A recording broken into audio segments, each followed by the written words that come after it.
대권 뉴스.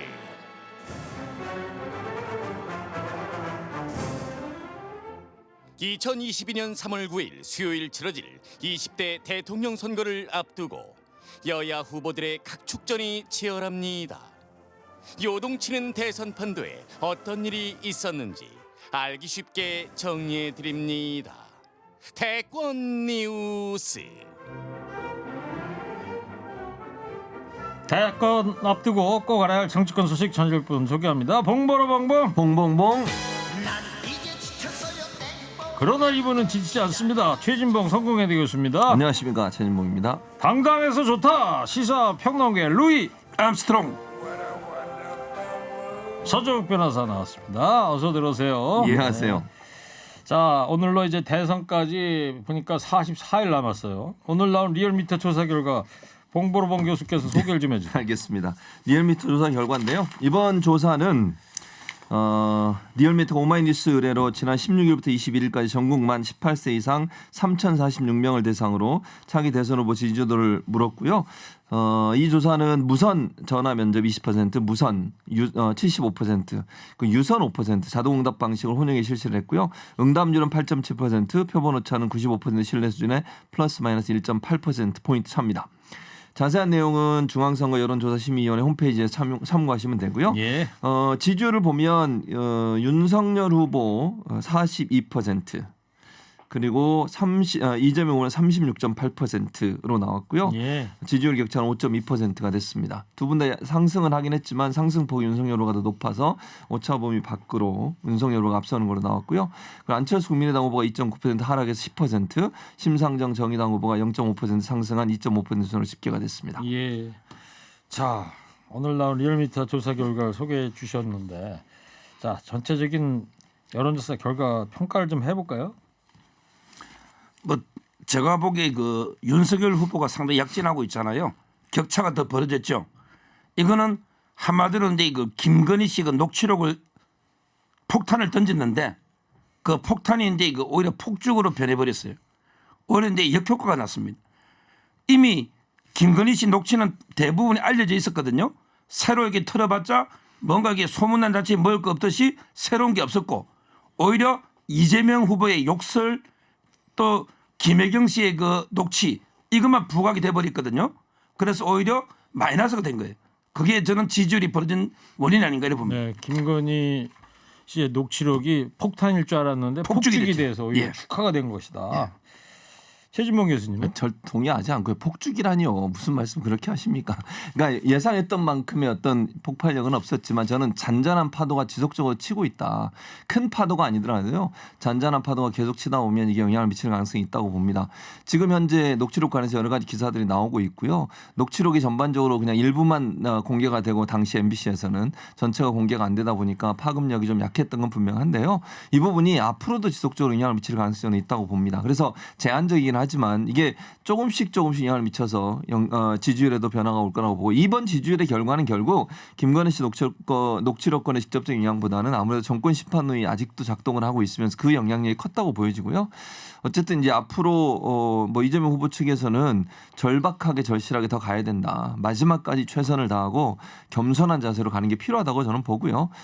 아직 뭐 이제 40여일 정도 남아 있으니까 이 기간 동안 최대한 지지율을 끌어올리기 노력을 해야 되고, 또 이제 리얼미터 조사가 대체적으로 그 윤석열을 항상 앞서는 모습을 좀 보여줬거든요. 그래서 다른 여론조사 결과 좀 지켜보면서 격차를 줄이는 게 필요하다고 보여집니다. 네, 시작부터 뜨거운 분위기 아주 좋습니다. 자, 사탕 하나씩 드릴게요. 네, 자, 일단 하나씩 드시고. 자, 그리고 서정욱 변호사님 말이죠. 예. 안철수 후보가 2.9% 오늘 조사에서 하락한 걸로 나왔는데, 보면은 거의 6주 만에 이 상승세가 좀 꺾였는데 원인을 어디서 찾을 수 있을까요? 원인에게 저는 안철수 후보가 끝까지 완주하겠다 이러면 이게 지지율이 떨어집니다. 안철수 후보는 차라리 내가 이게 단일화해가지고 정권 교체하겠다 이러면 이게 보수 지지층이 좀 옵니다. 그런데 끝까지 완주하겠다고 하면 지금 이게 정권 교체를 바라는 보수 국민들 입장에서 볼 때 끝까지 완주하면 표가 분산되면 이재명 후보 어부지리할 거 아닙니까? 그래서 이제 되는 쪽으로 윤석열 쪽으로 도와주자 이런 여론 때문에 안철수 후보가 지지율이 떨어진 거예요. 따라서는 앞으로 이게 안철수 후보가 지지율을 계속 상승하려면 나 단일화하겠다. 이러면 이게 보수 국민들 입장에서는 마음 놓고 안철수든 윤석열이든 택일할 수가 있잖아요. 따라서 저는 단일화 안 하고 완주하겠다고 한 게 지지율 하락의 원인이다. 이래 봅니다. 그 서정욱 변호사 보기에 어때요? 안철수 후보 단일화 모든 사람들의 관심인데 서정욱 변호사 보기에는 보수 패널이시고 그런데. 거기에 이제 그 최진석 위원장 있잖아요. 새로 영입된 서강대 교수님. 네, 철학과 교수님. 예, 그분에게 완주를 전제로 왔다. 완주를 주장하고요. 그다음에 임명진 목사님은 무조건 이게 단일화해야 된다. 지금 상당히 팽팽한데 네. 당내에는 이게 완주해야 된다는 사람이 좀 더 많은 것 같아요. 이태규, 권은희 전부 다. 예. 그렇지만 저는 이게 완주하면요. 결국에 재앙입니다.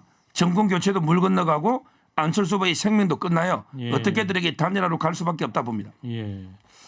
근데 하여튼 단일화가 지금 힘들어는 보이는 상황인데 서정욱 변호사 논리대로면은 안 후보 지지율은 계속 밑으로 내려가겠네요.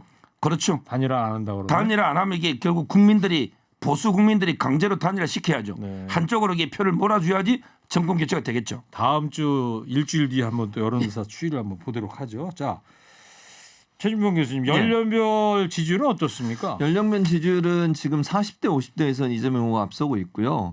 나머지 이제 20대, 30대에서는 윤석열 후보가 앞서는 걸로 나오고 있습니다. 그래서 특히 이제 20대가 윤석열 후보에서 강점을 보이고 있는데 20대에서 윤 후보 같은 경우 44.6% 이번 조사 아까 제가 소개해드린 조사 결과를 말씀을 드리는 겁니다.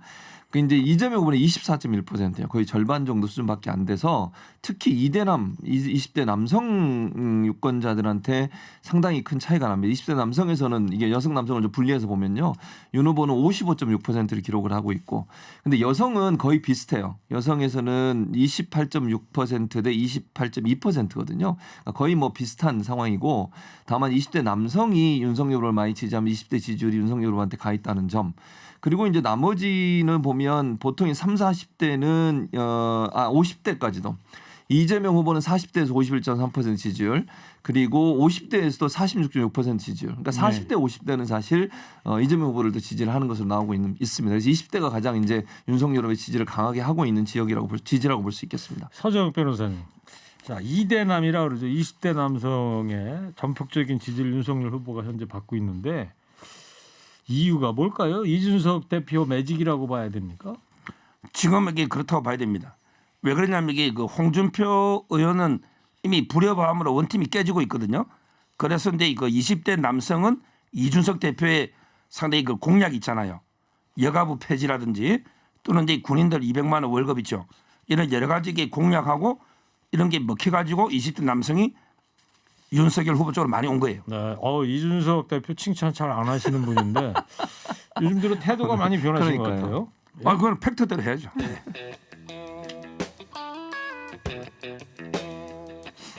자, 더불어민주당에서 586 세대 용태론 얘기가 다시 나오고 있는데요. 이재명 후보의 핵심 참모죠. 강훈식 의원도 오늘 아침에 한 라디오 방송 출연해서 이에 가세하는 듯한 발언을 했는데 이 발언을 좀 듣고 오겠습니다.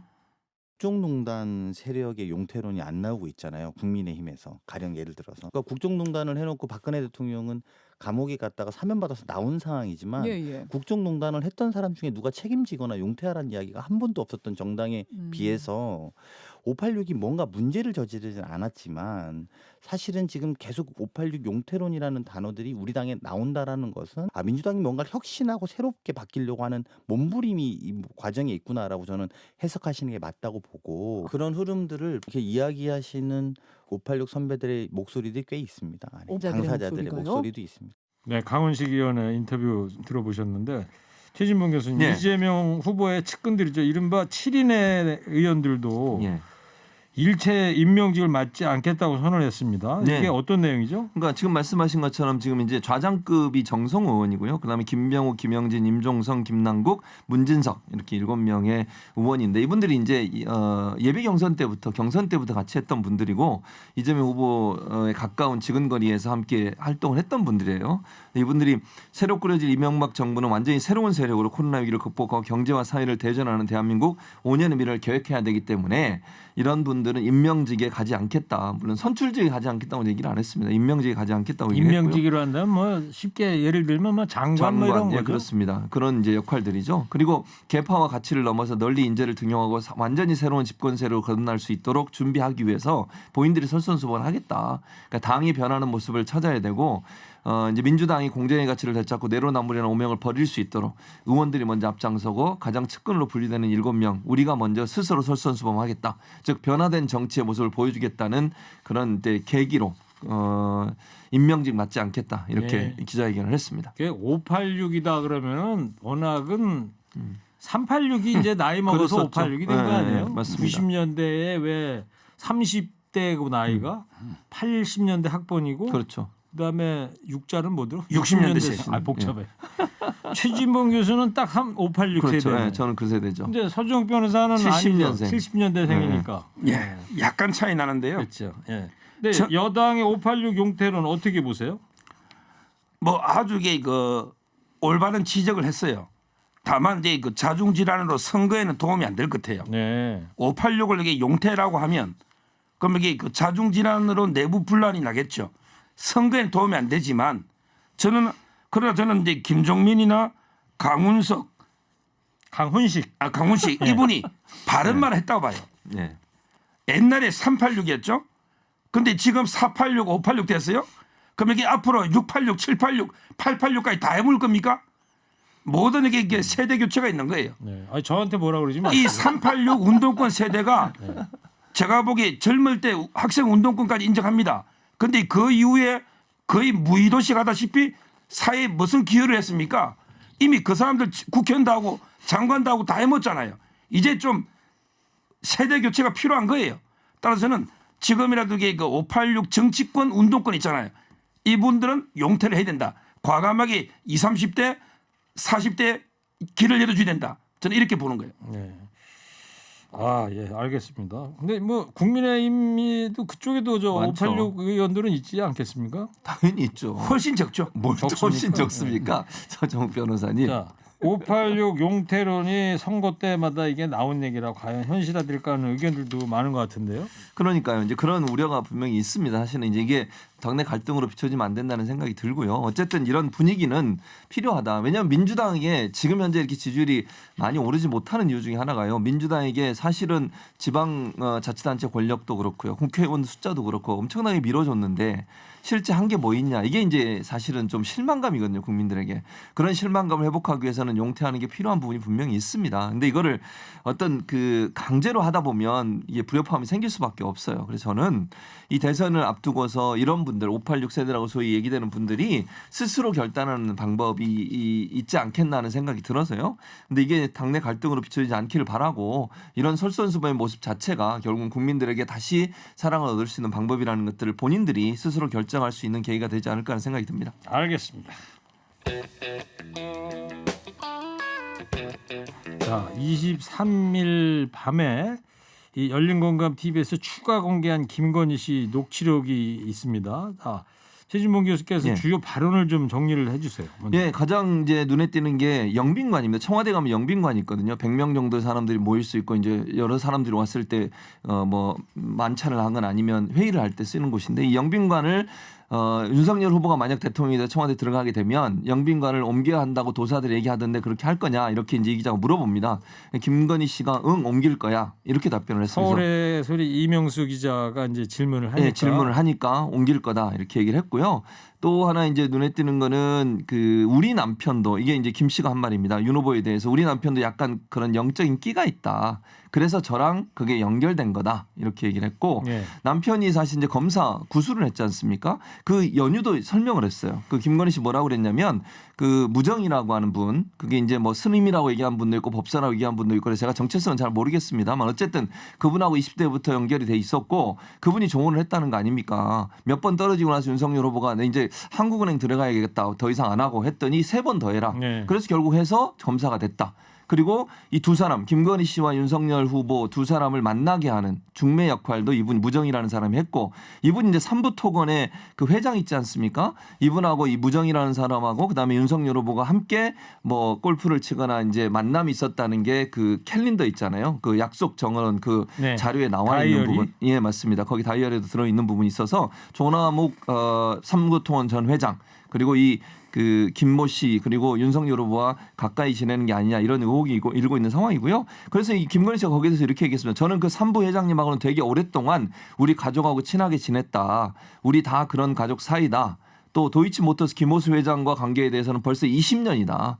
그러니까 이 지금 논란이 되고 있는 이 도이치모터스는 주가 조작 사건과 연관돼 있지 않습니까? 그분하고도 20년이다 이런 얘기를 했고요.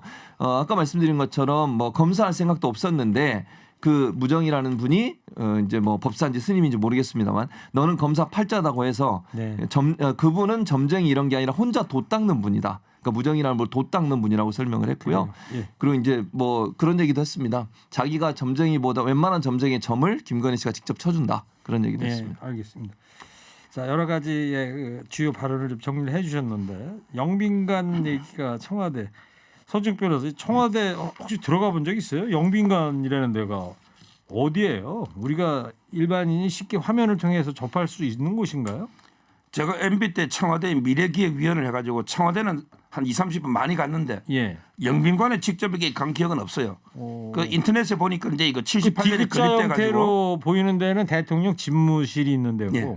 영빈관은 잘 안 보입니까 그러면? 그 영빈관을 이게 제가 지나칠 수는 있지만 거기서 이제 그 행사를 한 기억은 없고요.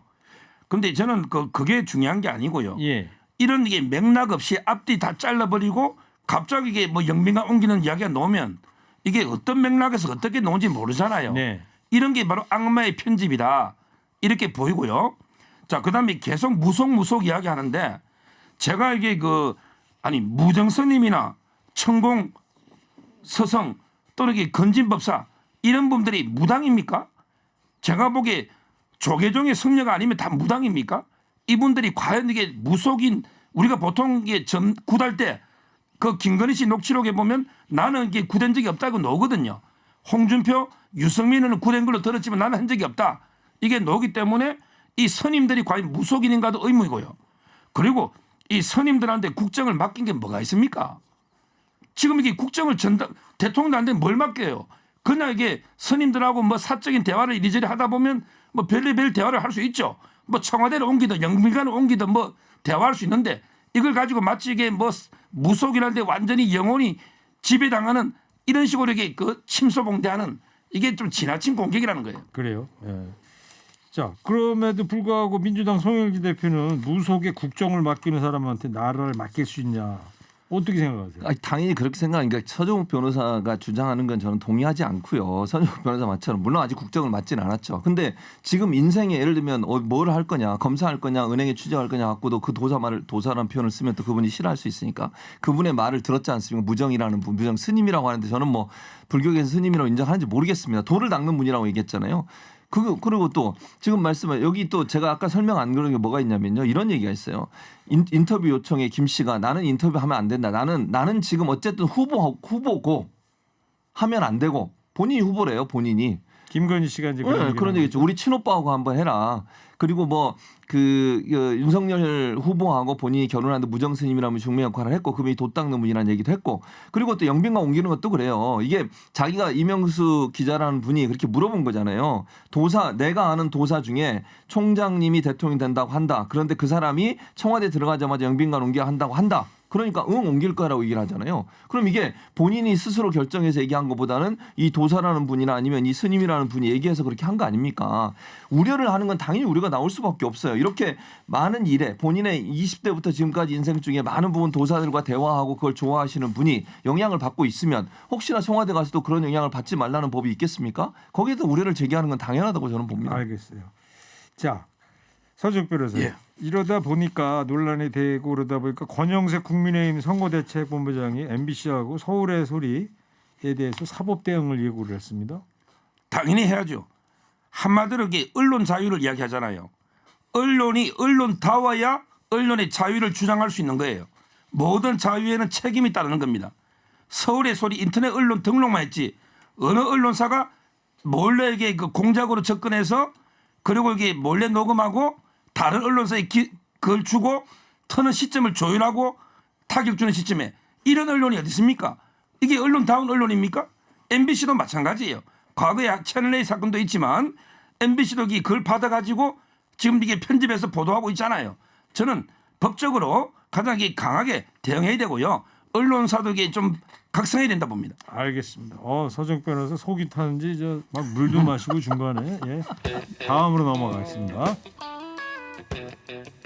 자, 공천 제한 논란을 빚었던 홍준표 의원이 윤핵관이 날 차라리 출당을 시켜줬으면 좋겠다 이렇게 페북에 썼는데 최진봉 교수님 국민의힘 원팀이 좀 많이 흔들리고 있는 것 같습니다. 그렇죠. 홍준표 의원도 그렇고 유승민 의원도 갑자기 아무 얘기 안 하고 있다가 유승민 의원을 건드리는 말을 한마디 했어요. 김건희 씨가 녹취록이죠 물론. 구술했다. 아까 서정욱 변호사 그렇게 얘기했잖아요. 두 사람이 구술했다.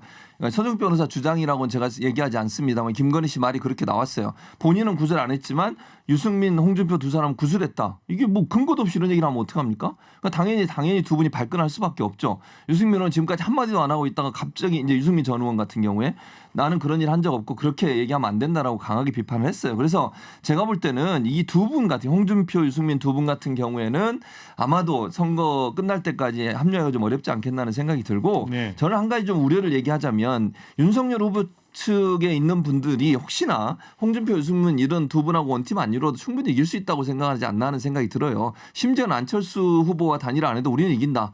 이런 생각을 갖고 있는 게 아닌가 하는 우려가 있다. 제 우려를 표현하는 것은 그렇게 자만하면 선거에 절대로 이기지 못합니다. 그런 부분들은 반드시 바꿔야 된다고 생각합니다.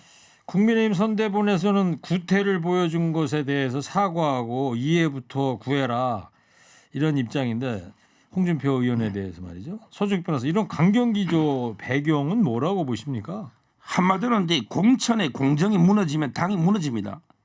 홍준표 의원이 요구한 게 공천의 공정을 해치는 거예요. 대구의 중남구에 어떻게 수성구에 그 돌려막기 해서 이진훈 수성구청장을 전략 공천해달라. 이거는 당의 그 방침에도 안 맞고 개인 욕심 정치에 불과합니다. 저는 홍준표 의원이 엄청나게 이번에 해당 행위 큰 잘못을 한 거예요. 왜? 저번 총선에 참패한 게 공천 잘못이 제일 큰 거예요. 그런데 이번에 또 공천에 자기 목 챙기게 하고 있잖아요. 그 점에서 저는 국민의힘이 강하게 대응한 건 맞고요. 아마 본인에게 출당을 뭐 시켜달라고 하지만 출당까지 시키면 또 시끄러우니까 그에게 뭐는 지져도 기차는 간다. 기차는 달리면 되는 그냥 무시하고 전 달리는 게 맞다 봐요. 그러면은 선대본에서 하자는 대로 홍 의원이 사과를 할까요? 홍준표 의원에게 당원과 보수 국민 앞에 석고대죄하고요. 자기 잘못을 인정해야 됩니다. 엄청난 큰 잘못을 한 거예요. 홍준표 의원이 사과할지 안 할지 모르지만 안 하겠죠. 안 할 것이다. 그래서 저는 이번에 정치 생명 거의 끝난 게 아닌가 봅니다. 너무 강력하게 얘기를 하시네. 자, 안철수 후보와의 단일화에도 이제 적색 등이 이제 켜진 것 같다는 이제 분석인데 이준석 대표가 머릿속에 단일화만 가득이라고 안철수 후보를 겨냥하니까 안 후보 쪽에서 폐륜적 망언을 중단하라고 그랬는데 이 상황 어떻게 보십니까? 그러니까 일단 안철수 후보 입장에서는 단일화가 아니면 본인이 대통령 선거에서 이길 가능성이 낮잖아요. 지금의 지지율로 보면 단일화 해야 되는 상황이에요. 물론 겉으로는 그렇게 얘기 안 하지만요. 왜냐하면 본인의 지지율이 올라가야 되는 상황이니 그렇게 볼 수 있을 것 같은데 일단 뭐 두 측 아니 이준석 대표도 계속 지금 각을 세우고 있거든요. 그래서 단일화가 지금 현재는 좀 어려워 보이고 왜냐하면 전략적으로 이준석 대표 입장에서는 윤 후보의 지지율이 올라가려면 단일화 얘기를 지금 꺼내면 안 돼요. 시점적으로 본다고 하면 막판에 가서는 혹시 이루어질지 모르겠지만 그래서 제가 볼 때는 당장은 단일화에 대한 그 어떤 논의가 시작되긴 어려울 거다. 다만 이제 우려되는 것은 막판으로 가면 갈수록 단일화가 좀 어려워지는 상황이 될 거다 이렇게 보여집니다. 알겠습니다. 오늘 여기까지 하겠습니다. 자 마지막으로 오늘 한 줄 평하겠습니다. 오늘은 민주당 안에서 불거지고 있는 586 용태론에 대한 두 분의 생각 아까 잠깐 들었긴 했습니다만 자, 한 줄 평으로 듣겠습니다. 자 최진봉 교수부터 해주세요. 3, 2, 1. 변해야 올라갑니다. 땡벌 인데 톡쏘는 맛이 없네요. 톡 쏘는 맛이 없다. 네. 이어서 서정욱 변호사 해주세요. 3, 2, 1. 586이 죽어야 나라가 산다. 조금 더 고민해 주세요. 네, 대권 뉴스 지금까지 최진봉 교수, 서정욱 변호사였습니다. 다음 주 월요일 날 두 분 또 뵙겠습니다. 감사합니다. 감사합니다. 감사합니다.